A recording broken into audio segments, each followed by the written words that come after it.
在韩光君自己也是个走路都不利索的小点点的时候，捡到了一只小狐狸。小狐狸比韩光君还要小，两侧的肋骨都凸出来，老鼠似的细尾巴拖在身后，一身火红的毛稀稀拉拉的，东拼西凑才勉强像个狐狸样，却不怕人，一双乌黑的眼睛好像在笑，一眨不眨地盯着小孩看。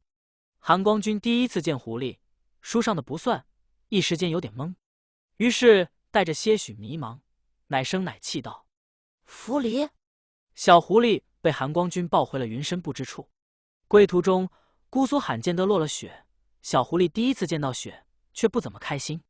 白色的小雪花安安静静地趴在它乌黑的鼻尖上，冻得小狐狸赶紧缩回了头，在韩光君怀里窝成了一个单薄的毛球。韩光君走得不快，稳当的不像这个年纪的孩子，他用雪白的外袍严严实实地裹紧了怀里的小狐狸。一暖和，小狐狸就犯起困来。他迷迷糊糊地想，雪是白的，这个人也是白的，可是他比雪暖和多了。韩光君每天的日子很无聊，起床、练剑、习字、读书、睡觉，一板一眼，日复一日，好像他那张稚气的小脸永远没有变化。那双宝石一样的眼睛，唯有落在小狐狸身上的时候，才会羞得闪过一丝波澜。那转瞬即逝的美丽是小狐狸一只狐的秘密。每当韩光君看着他的时候，小狐狸总是骄傲地挺起胸脯，觉得自己大概是世界上最幸福的狐狸。可韩光君并不是总陪着他的，他好像总有忙不完的事情。韩光君练剑的时候，小狐狸就爬在树上看，趁他不注意的时候，就猛地从树上跳下来，跳进他熟悉的怀抱里。反正韩光君一定能接住我的。小狐狸这么想。练字的时候呢，可就有点麻烦，任凭小狐狸怎么闹腾，打滚啦，咬东西啦，到处乱跑啦，韩光君都好像看不见他似的。折腾的累了，小狐狸肚皮朝天，愤愤地想到再也不理他了。然而下一秒，小狐狸就反悔了。谷雨时节，春意正浓，一只叫不上名字的小白花小心翼翼地探进了韩光君的窗子，还没等松一口气，就被小狐狸银亮的小尖牙吓得花容失色。小狐狸用爪子把花推到韩光君面前，说了他这辈子第一句人话：“你笑一笑呀。”啪一声，是韩光君吓得把笔掉到桌子下面去了。寒来暑往，四季更迭，韩光君不再是拿起剑都要砸脚的小不点，他变成了一个很厉害的大不点。虽然还是过着苦行僧一样的日子，可是有了小狐狸，什么日子都成了一种享受。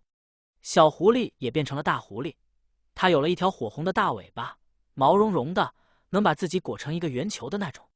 韩光君的外袍也塞不下它了，他只好趴在韩光君的肩膀上，假装自己是上好的围脖，就是红得太违和。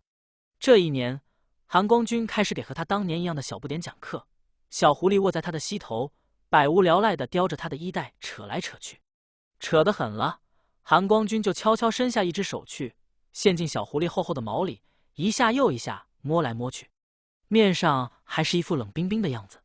小狐狸一爪子摁住他的手，嗷呜一口就舔了一手口水。小狐狸得意洋洋地看着韩光君的手僵了一下，然后面无表情地在他干干净净的毛上蹭了蹭。我想离开一段时间了。小狐狸甩了甩尾巴，难得严肃道。韩光君问：为何？小狐狸道：想这么做了吧？倒也不是。小狐狸在心里想，只是有了喜欢的人，不想做狐狸了。然后没了小狐狸，韩光君的生活依然是起床、练剑、习字、读书、睡觉，以及夜练。有的时候外出夜练一趟要走好远好远，他一个人风尘仆仆的去，一个人孤孤单单的来。在路上的时候，他会想起怀里软绵绵的小家伙，便忽然觉得从前习惯的孤独居然这么令人难以接受。一个人练剑，一个人习字，一个人。韩光君和他的兄长在一起的时候，偶尔会谈起小狐狸来。蓝曦臣微微笑着，好像回想起了很久很久之前的故事。那只小狐狸现在也是老了吧？有灵性的动物都不希望身边的人伤心啊。或者说，如果他回不来了呢？韩光君默不作声地盯着冒着丝丝热气的茶水，头顶上一棵巨大的花树悠悠落下一片洁白如雪的花瓣来，推开尘世万千。他的心也澄明如镜，会回来的，一定会的，因为是我的狐狸。第1年，韩光君产出了一只很厉害的水鬼，小狐狸没有回来。第2年，韩光君打败了一只很厉害的猛兽，小狐狸没有回来。第13年，韩光君逢乱必出，小狐狸依旧没有回来。大家都以为韩光君已经忘了那只小狐狸了，毕竟这么多年，他们也早就忘干净了。他变得很厉害，比从前厉害多了，可话还是很少，冷冰冰的样子，吓得那些仙子只敢偷偷摸摸的看他，谁也不敢再进一步。可听说韩光君以前也会笑的，对着一只火红的小狐狸狮吼。那小狐狸呢？有人问。不知道啊，早死了吧。韩光君一声不吭的离开了。这一次韩光君走得很远，远到他也不知道自己在什么地方。恰好下了雪，天光乍破，天地一色。不远处的小村子炊烟斜上，云烟雾绕，恍若仙境。沿着这一条小土路，两旁稀稀疏疏有了摊贩，面前堆得红红火火，是快要入年关的喜庆与希望。韩光君不由自主地放慢了脚步，像从前一样走得很稳。你看这2个字念什么？狐狸。说错了，糖不能给你了。你耍赖，我明明说对了。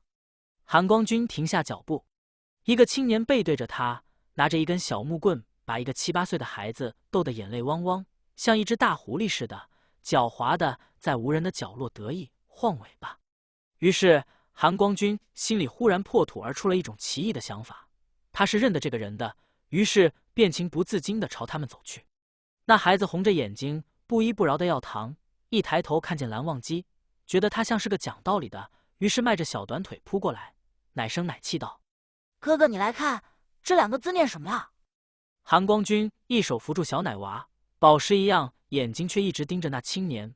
他转过头，似乎一点也不惊讶，露出尖尖的小虎牙，很开心地笑了笑，似乎有些前言不搭后语地说：当然麻烦死了，这么多年才长得比较闭月羞花。韩光君目不转睛地盯着他，仿佛看过了13年的时光，沧海桑田，物是人非，兴衰荣辱，转瞬成空，一切都微不足道，在此时此刻，天地之间唯2人足矣。那黑衣青年故作凶狠地掐着腰，眨了眨眼，笑道：是狐狸还是狐狸啊？是狐狸。明明是狐狸。韩光君的目光只是在那人身上，深沉而浓烈，似有千言万语，到嘴边只是轻轻说了一句：是狐狸。